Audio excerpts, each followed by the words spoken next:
The Paradoxical Era, 1968 to 1990. In 1968, Nixon beat Hubert Humphrey for presidency by promising peace with honor, pledging he would be tough on the issue of crime, and to desegregate schools in the South. Nixon's presidency was paradoxical because he adopted conservative ideas while growing social programs.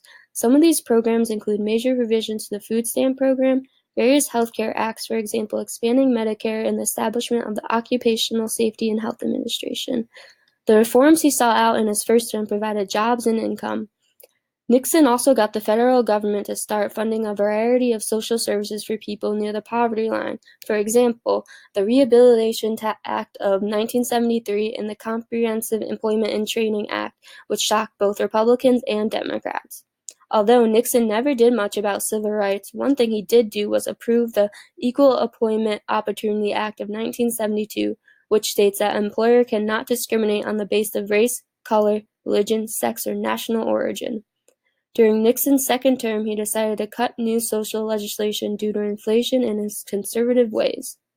In 1974, Gerald Ford became president. His term can best be described as a continuing stalemate between conservative and liberals over the size of social spending. During his presidency, little legislation was enacted. One act that did pass was the Education for All Handicapped Children Act, which was passed in 1975 and provided federal subsidies to schools so that children with physical and mental disabilities could be mainstreamed into regular classes. In 1977, Jimmy Carter became president and faced many problems like high rates of inflation, a bleak economy, a massive deficit, increased levels of social spending, and a gasoline crisis with Middle Eastern countries.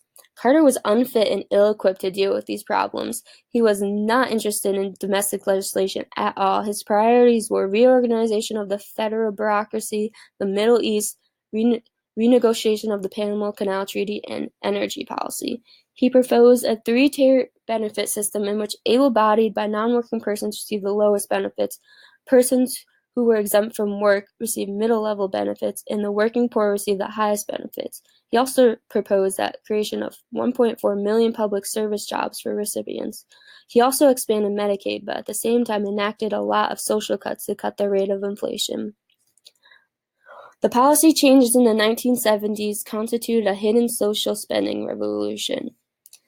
Some of the policies that were changed were the non-defense policy went from 8.1% in 1961 to 11.3% in 1971. The total federal social spending rose from $67 billion in 1960 to $158 billion in 1970.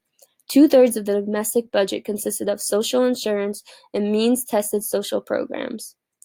The hidden social spending revolution focused on increasing programs that already existed. It was kept hidden because each of the last three presidents became more conservative throughout their term. There were many vulnerable populations in the 1970s, including women, immigrants, people of color, and the LGBTQ community. Some ways they dealt with this was by forming organizations to deal with issues like job discrimination and equal pay.